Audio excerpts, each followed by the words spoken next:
Hey guys, welcome back to my Let's Play of Katawa Shoujo. I hope you are enjoying this series so far, and I hope you're having a good day so far. I'm having a great day. I just got out of bed a little bit ago, made some pizza, ate that, I'm watching some TV. I'm going to be heading off to work in a little bit, so I just decided that I'd record some of this just for the heck of it before I have to get off to work. So yeah, let's just go back to where we were. Right there, I think. We arrive in the classroom early, but we're not the first.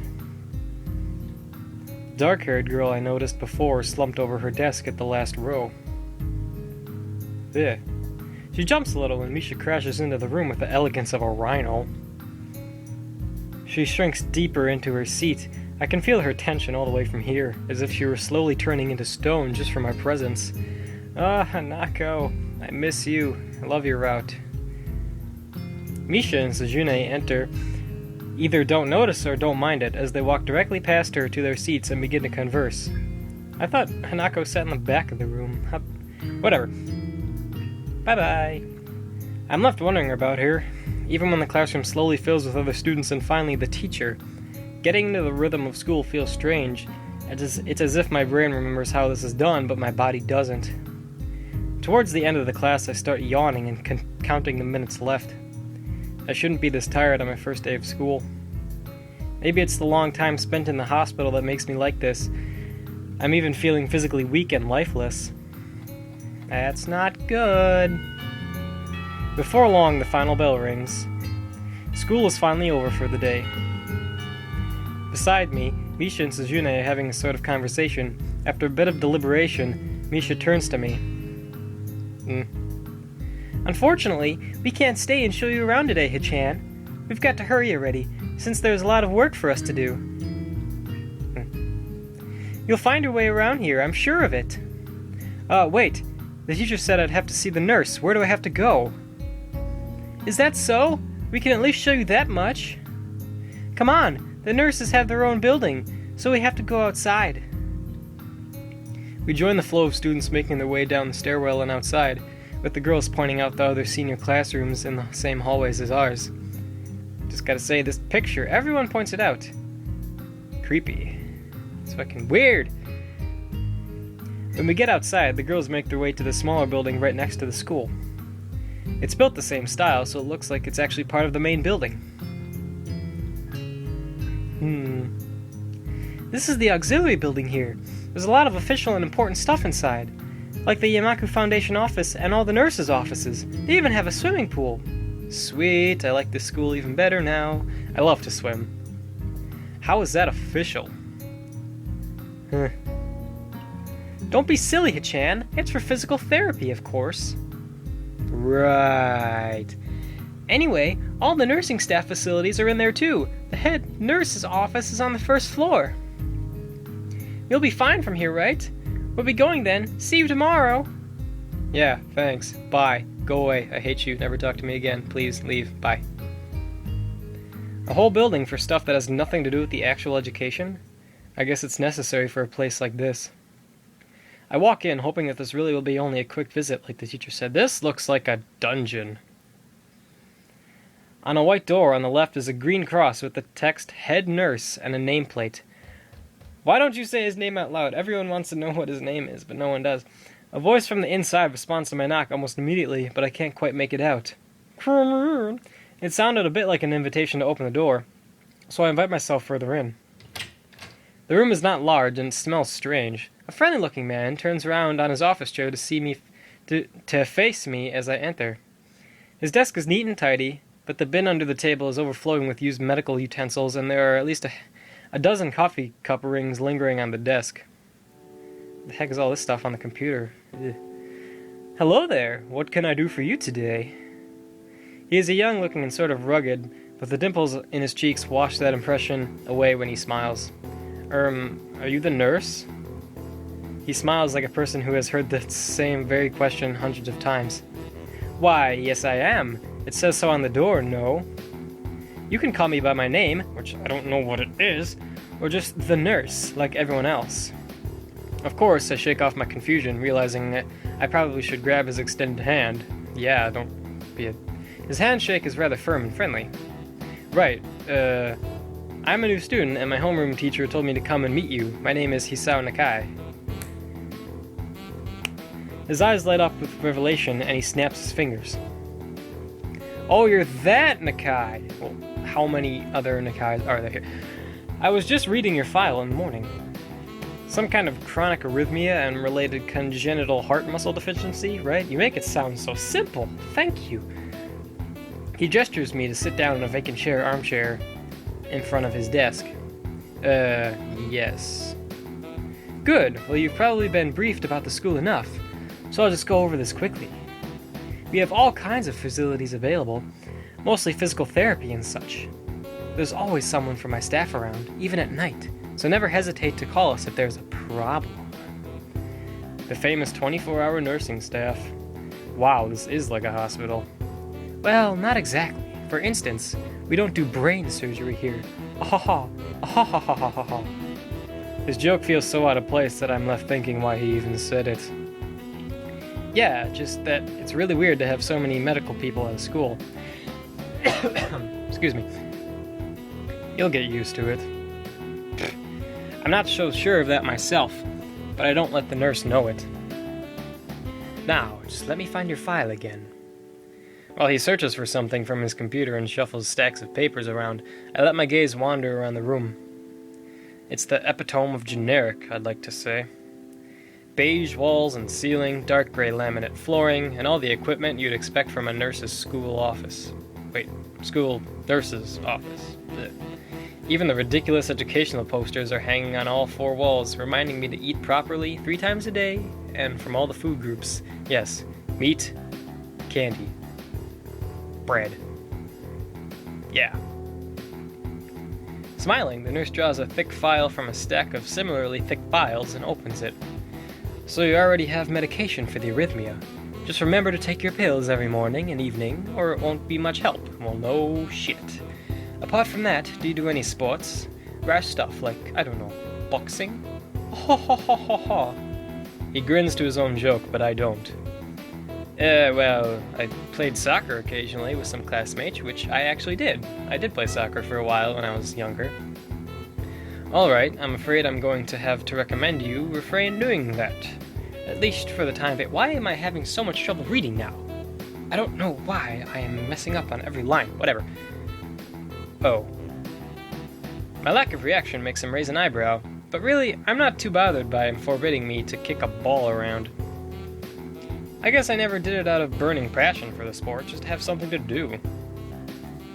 Any kind of concussion might be very dangerous to your heart, and risking another attack is not a good idea. Was the previous one caused by a sudden concussion to the chest area? There is no mention of the cause in your papers. Well, you see... not exactly. I sidestep the question acceptably, and he glances at me over his papers with a more serious expression on his face. I tried to talk to a girl, and I almost died. What is your diagnosis, doctor? Yeah. Still, you need to keep your body healthy, so some exercise would do you good. We have physical therapy and such available, as I said, but I don't think you really need such heavy measures. Just get some light exercise regularly. Brisk walks, or even light jogging, jumping rope, that sort of thing. Swimming, maybe? There's a pool here. Yes, swim. I love to swim. Do it. So I was told. You were? Very good. At any rate, I'm sure you've been told this before. You just need to take care of not to overexert yourself. He wags his finger to emphasize the point. No need, really. I've heard this 1,000 times already. Absolutely no unnecessary risks. Take care of yourself. Okay. He goes over to my papers one more time and sets them on the desk, obviously content. Good. That's it then. Come meet me if you ever need something. Bye-bye. I'm ushered out before I even realize it. A quick visit indeed. Why did I even need to go? He just said, pretty much don't do anything stupid. Yeah, I kinda knew that. Thanks, doctor.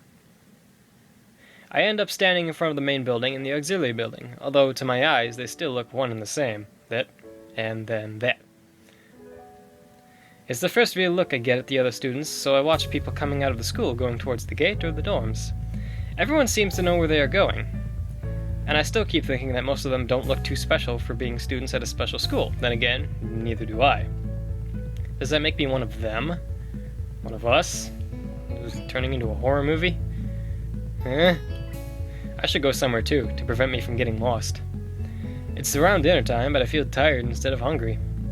Wariness in me only grows as I trudge toward the dorms, set a little way apart from the main building complex.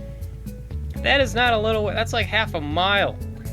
There's a garden of sorts between the school and the dorm shrubbery, flowers, that has overbearing smell of fresh-cut grass that fills the atmosphere. It dawns on my tired mind that the smell feels novel because I haven't been outside at all for so long. The dorm building is big and made of red brick. Like the others, it feels way too pompous for what it is, so I push forward and go inside. Like this mural right here. Some fantastic artist must be at work over here. It takes me more time than necessary to fish out the key I was given from my pocket. Room 119. Despite the ornate exterior, the inside of the dorm is fairly new, functional, and boring. Just like in the main building, the halls and doors are wide to accommodate wheelchairs. The same goes for the elevators at the end of the hallways. I poke my head around the corner of the common room door. Inside, a few students are watching the television. One nods and gives a quick, "Hey," before turning back to the TV. Seems that only the girls around here are sociable. If they weren't, we wouldn't have a game here, would we? I suppose that's perfectly fine with me. I climb the stairs to the upper floor. Here, small corridors branch off from the main hallway. Each of these minor halls seems to have a toilet and shower as well as 4 rooms. 1, 2, 3, 4, 5, 6, 7, 8. You liar! About halfway down the hall, I spy room 119. The nameplates on the room adjacent to mine are blank. I guess there are just 2 of us here. That's gonna be fantastic. Light shines from below the room of 117, so I knock lightly. Hello, is anyone home? From inside, I hear a few movements and then the clicking of way more locks than I thought these doors had. After a moment, the door squeaks open. Here we go. Here we go. A bespectacled boy is standing in the doorway. He's looking at me very intently through his extremely thick eyeglasses. Who is it? Blind? No, at least not completely. Why would he have eyeglasses if he was? He leans closer to me until our noses are almost touching. His breath stinks of garlic. Sao Nakai. I'm moving into the next room. I thought I should introduce my... His face suddenly brightens in realization, and he stands back upright, thrusting his hand out in a smiling greeting, almost straight into my diaphragm. Oh, sup, dude. The name's Kenji. Hi. I take Kenji's sweaty hand and shake it, still a little rattled by the sudden change of attitude and vehement welcome. There were some suspicious-looking people going in and out of your room earlier. It was probably my parents. Your parents? You sure? Because they could have been some other people, too. You can't judge a book by its cover. His out-of-place proverb is left hanging between us awkwardly as I try to think of some way to respond. I'd say the chances are high enough.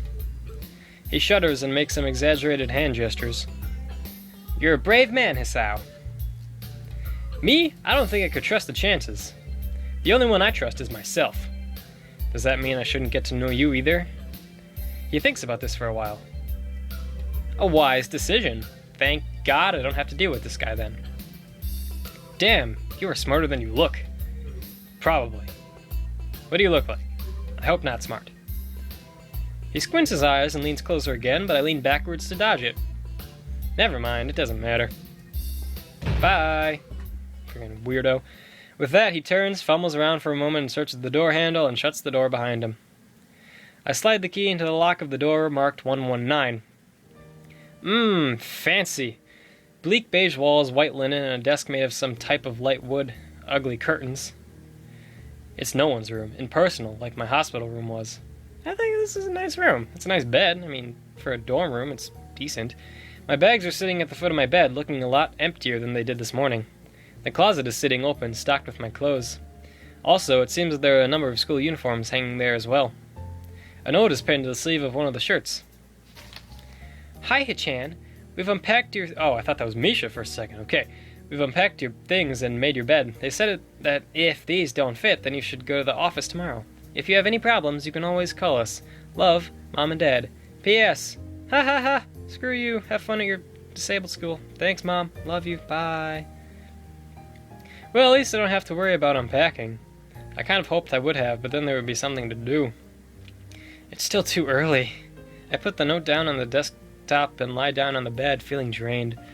Lying there makes me want to read something, but I have nothing with me. Why didn't you go to the library like you asked before?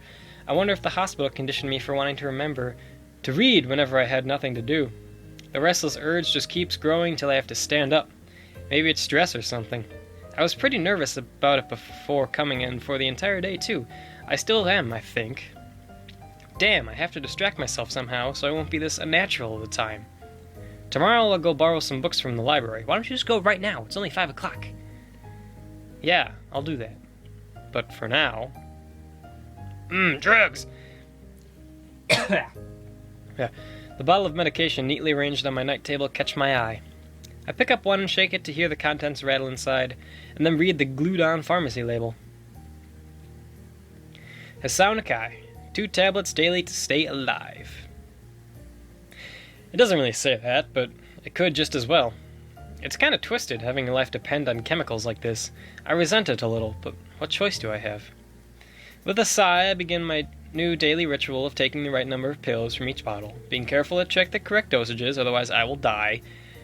I lie down again, feeling hollow and uncertain, and after that I keep staring at the blank, unfamiliar ceiling for a long time. Nighttime. It doesn't start looking any more familiar, not even after darkness falls and long shadows draw across my room like fingers. That's weird. The sheets feel slightly more comfortable, warm and nest-like against the chill that passes from the room temperature here. Soon the lighter shade of darkness that the ceiling looks like every ceiling does at night, and it becomes the only thing I recognize anymore. The night beckons me to sleep, and I feel the coldness of unfamiliarity and fear creeping up my spine once again. Kenji has entered the room and you are going to die. I keep drifting further away from the world I knew.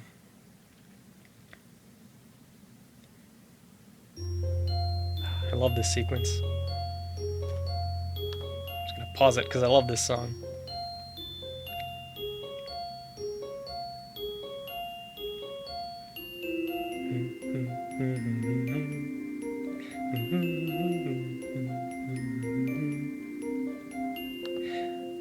Okay. I'm going to end this recording here because I have to go get ready for work. And yes, I woke up in a strange room and I have to get ready for work. Thank you, Hisao. So I'm going to stop this here. Thank you guys so much for watching. I hope you have a great day, and whenever I get the chance, I'll start recording some more. I don't know when that'll be because I'm going to be pretty busy for the next little while, but I'll try and find a time. So, like I said, have a great day, and I'll see you in the next video. Thanks, guys.